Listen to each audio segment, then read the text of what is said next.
नमस्कार मित्रांनो, सुस्वागतम. मुरंबा या मालिकेच्या आजच्या भागामध्ये अगदी मनपूर्वक मी तुमचं स्वागत करते.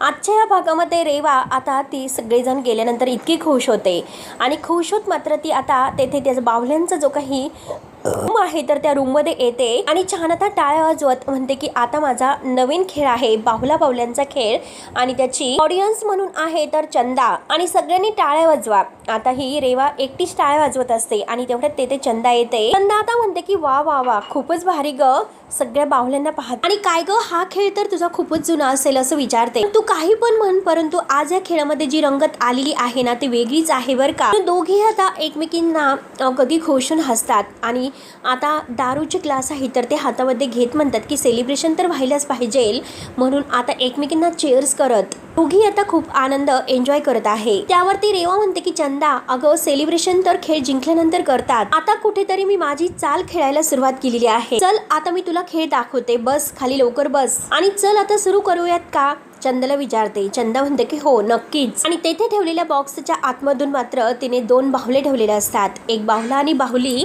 आणि ढॅंटॅडॅन करून ती बाहेर काढते. त्यात एक छोटी बाहुली सुद्धा ठेवलेली असते म्हणजे आता आरोही, रमा, अक्षय आणि आरोही यांचे तिने बाहुले बनवलेले आहेत आणि त्या आता बाहुलीला ती बाहेर काढते, हातामध्ये घेत म्हणते की ह्या बाहुलीला मात्र मी हाताशी धरलं आणि ते म्हणतात ना की जेव्हा लेकीचा जीव अगदी अंगाशी येतो तर तेव्हा बापाचा अहंकार हा जमिनीवर गळून पडतो. मला माहिती होतं काय क्यूट प्रिन्सेस म्हणून आता त्या आरोहीच्या फोटोकडे बघत तिच्या हात लावत तिला म्हणत असते आणि ओके आता नेक्स्ट नंबर म्हणून आता ती पुन्हा एक बाहुली उचलते आणि त्यामध्ये रमाचा फोटो तिने त्या बाहुलीला चिटकवलेला असतो आणि आता म्हणते लेकीच्या मायापोटी मात्र आता स्वतःचा जीव मात्र विनाशाकडे घेऊन जाणार अशी माया असते. अगदी जुली मदर इंडिया असे बोलून त्या बाहुलीला ती खाली ठेवते.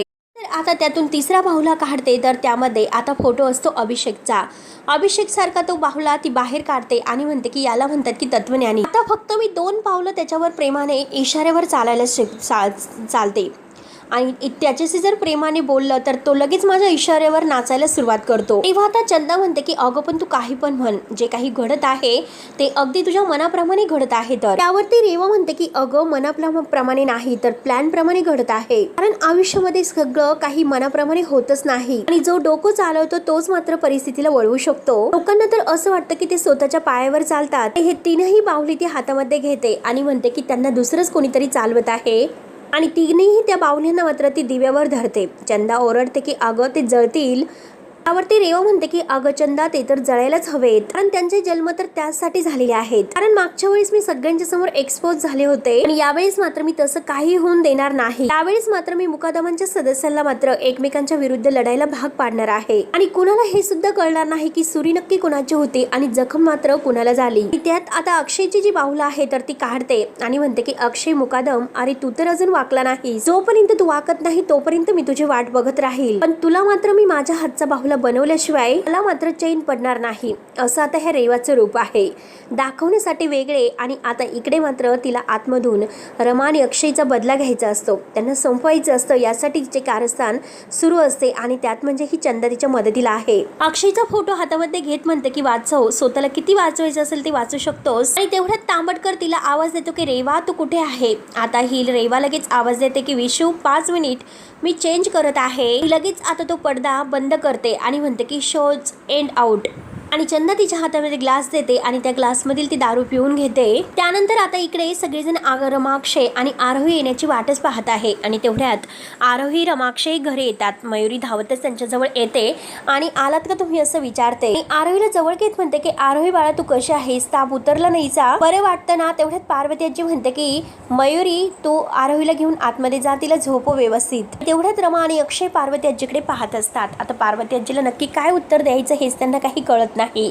ते खाली मान घालून उभे असतात. पार्वती आजी त्यांच्याकडे बघत असते. अक्षय विचारतो की आजी तू केव्हा आलीस. त्यावरती आता पार्वती आजी म्हणते की छान, आपल्या घरात जे काही झालं ते माहिती नाही तर त्याने कशाला बाहेरच्या लोकांचे उपदेश ठेवायचे. आणि पार्वती आजी सगळ्यांकडे रागाने पाहत असते. त्यावरती आता रमा विचारते की आई काय झालं, तुम्ही का चिडलात, आमचं काही चुकलं का. त्यावर आता पार्वती आजी विचारते की तुम्ही कुठे होतात. आता रमा आणि अक्षयला काय उत्तर द्यायचं ते काही कळत नाही. रमा अक्षयकडे बघते आणि अक्षय खाली बघत असतो. अभि आनंद तेथे समोरच बसलेले आहेत. तेव्हा पार्वती आजी उठते आणि त्यांच्याजवळ येत विचारते की मी तुम्हाला काय विचारते की तुम्ही कुठे होतात. त्यावरती आनंद म्हणतो की आजी 1 मिनिट, ते आत्ताच आलेले आहेत तर जरा त्यांना बसून दे. काल रात्रीपासून ते दोघेही खूप टेन्शन मध्ये आहेत, थकले असतील, तू आल्याला लगेच त्यांना का विचारतेस. तेव्हा पार्वती आजी चिडते आणि म्हणते की आनंद मी त्यांना विचारलेलं आहे, त्यांना काहीतरी विचारलेलं आहे, त्यांना ते बोलून दे. तेव्हा रमा म्हणते की आई आजी आम्ही, तर अक्षय लगेच खरं बोलतो. अक्षय म्हणतो की आई आजी आम्ही रात्रभर रेवाच्या घरी होतो. त्यावरती पार्वती आजी म्हणते की काय रात्रभर.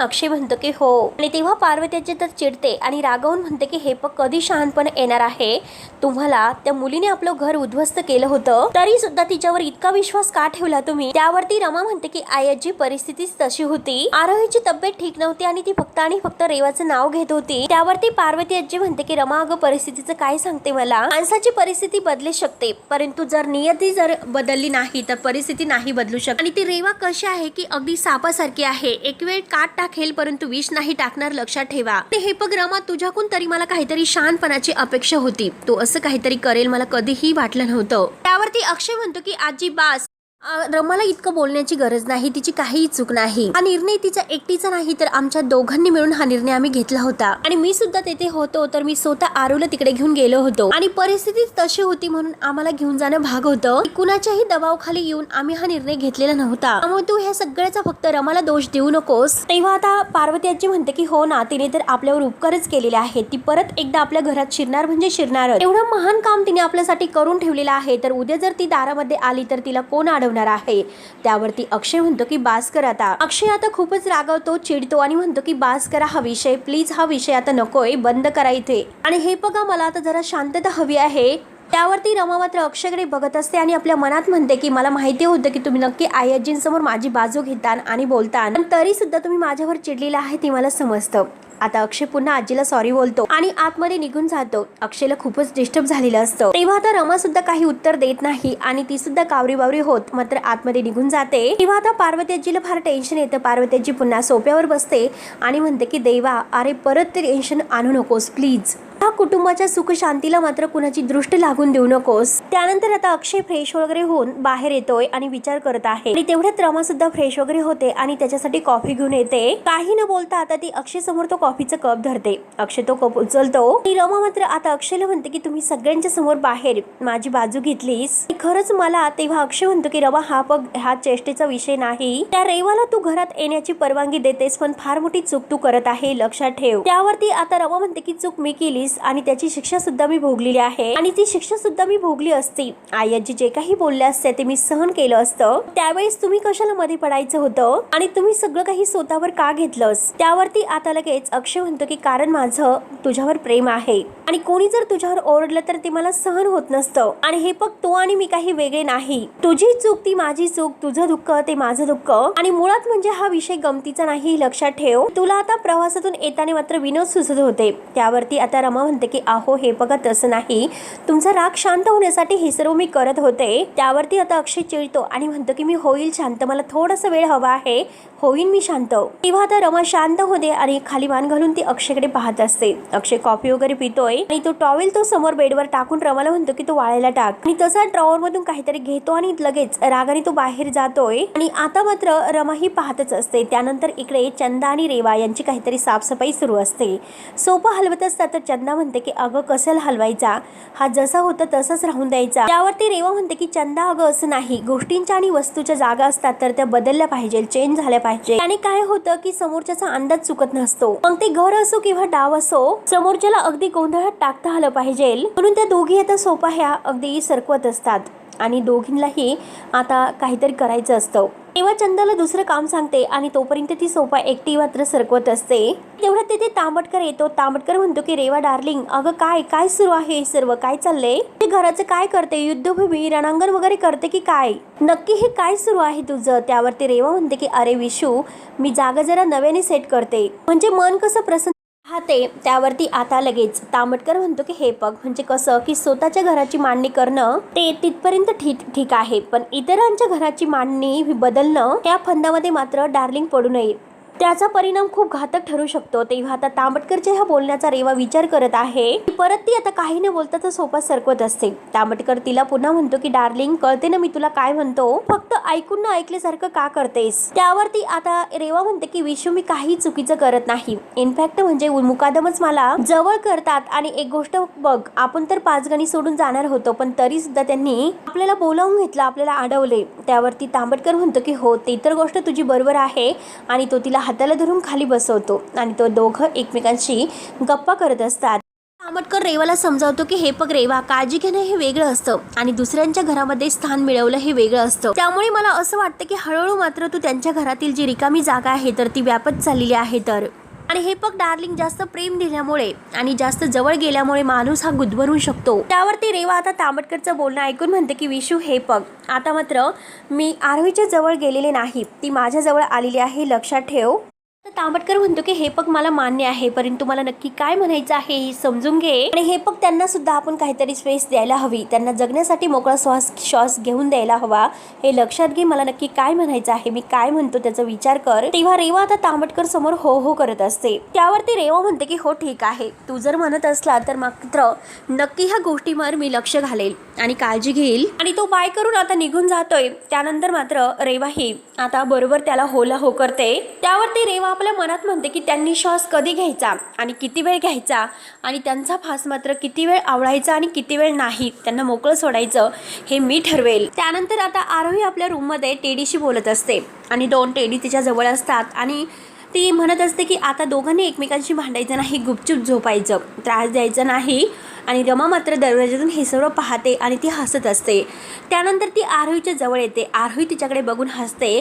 आता रमा विचारते की काय चाललं माझ्या परीराणीचं. त्यावरती आरोही म्हणते की अगं, हा पिंकी आहे ना, तो मात्र माझ्या छोटूशी खूप भांडला, परंतु आता पिंकी मात्र गुड बॉय झालेला आहे आणि त्या दोघांचं भांडण मिटवायचं म्हटल्यानंतर खूपच अवघड आहे, माझं तर डोकं दुखायला लागले होतं. रमा हे ऐकून म्हणते की अरे बापरे. रमा विचारते की अगं मग तू त्यांचं भांडण कसं मिटवलं. त्यावरती आरोही म्हणते की हे बघ आई, मला तर मुळात म्हणजे भांडण आवडतच नाही. भांडण झाल्यानंतर सगळेजण एकमेकांपासून लांब जातात. मी काय करते, आता दोन्ही टेडी आपल्या मांडीवर घेते आणि म्हणते की आई, मी याचा हात धरते आणि याचा हात धरून दोघांचा हात एकमेकांच्या हातात देऊन त्यांना दोघांना एकत्र आणते. आणि झाले ना ते पुन्हा फ्रेंड्स. तेव्हा आता रमा विचारात पडते. तर आरोही म्हणते की आई, तू सुद्धा असंच करत राहा. तर रमा म्हणते की ठीक आहे, मी असंच करत राहील. कधी कधी मात्र मोठ्यांना सुद्धा कळत नाही ते माझ्या परीराणीला कळतं. त्यावरती आता आरोही म्हणते की तू सुद्धा भांडायचं नाही आणि तू सुद्धा भांडायचं नाही, गुड बॉय म्हणून त्या टेडीशी ती बोलत असते. रमा आता गुड गर्ल असं म्हणून आता तू खेळ, मी आलेच असे बोलून बाहेर निघून जाते. आरोही मात्र आपल्या टेडीशी छान असं गप्पा करून त्यांना झोपत असते, थापडत असते.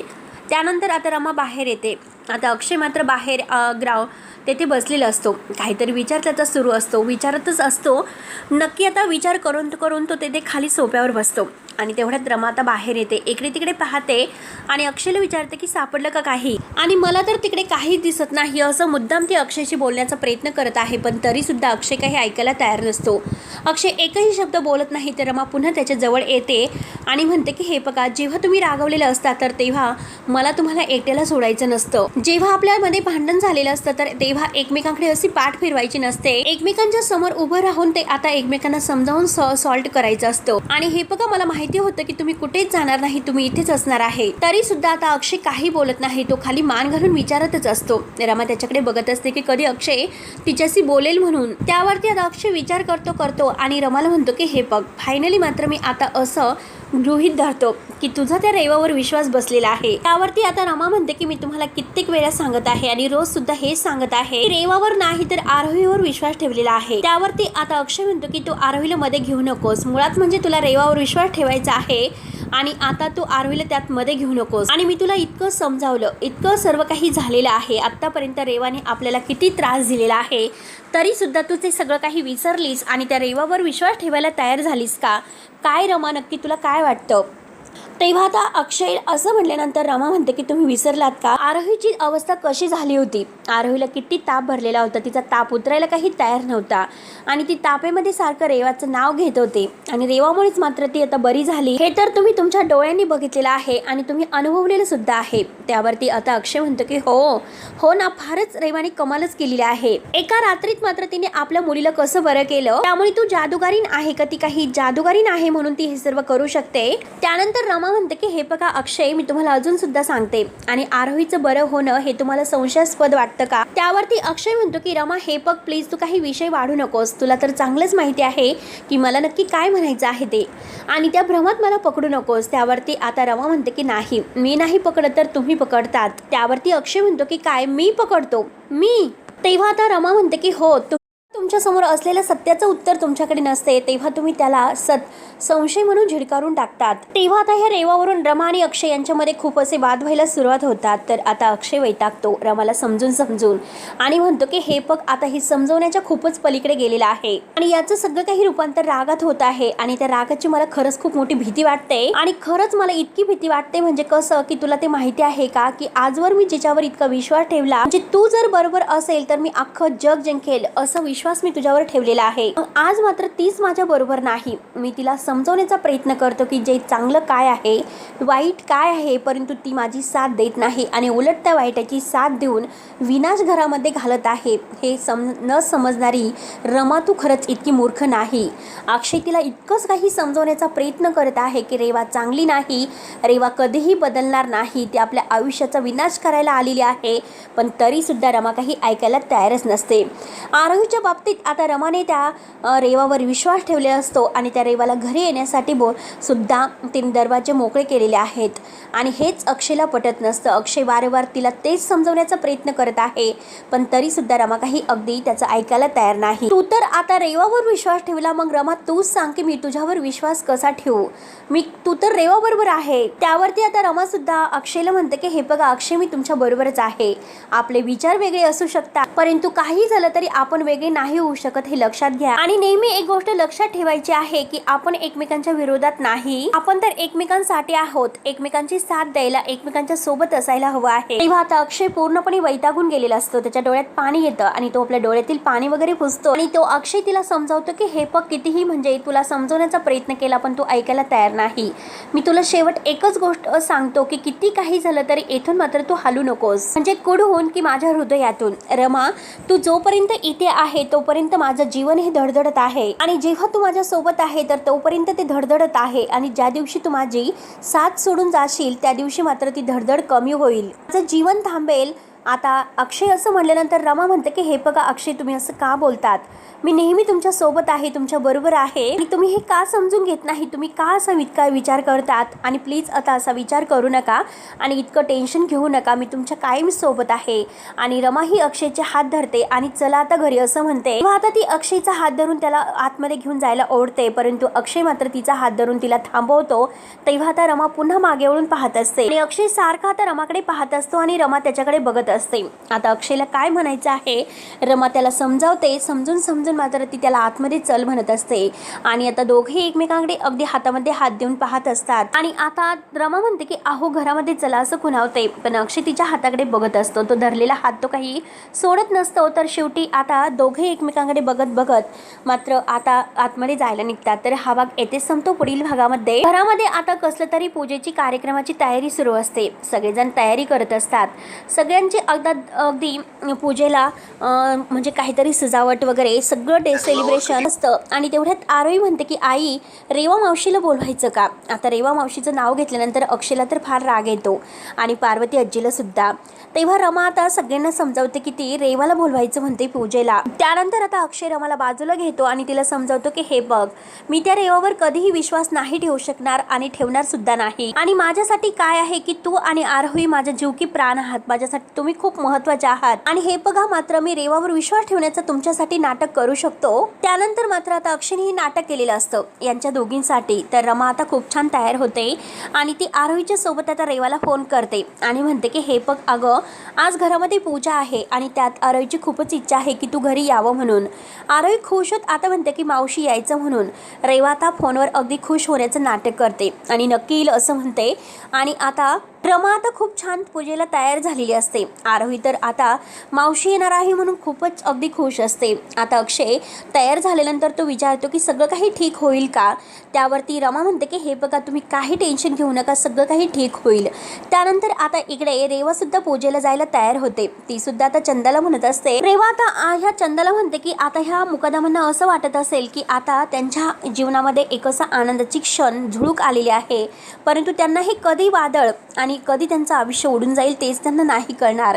ही वादळापूर्वीची एक शांतता असेल. त्यानंतर मात्र अक्षय आता रमाच्या कानामध्ये तिथे असं काजळ वगैरे लावतो आणि रमा तर खुश होत त्याच्याकडे बघून हसते आणि तो रमाला म्हणतो की आता सगळं काही नीट होईल. रमा सुद्धा खुश होत त्याच्याकडे बघून हसते. तर शेवटी आता मित्रांनो, पुढे नक्की काय होणार आहे हे बघायला विसरू नका. तोपर्यंत धन्यवाद.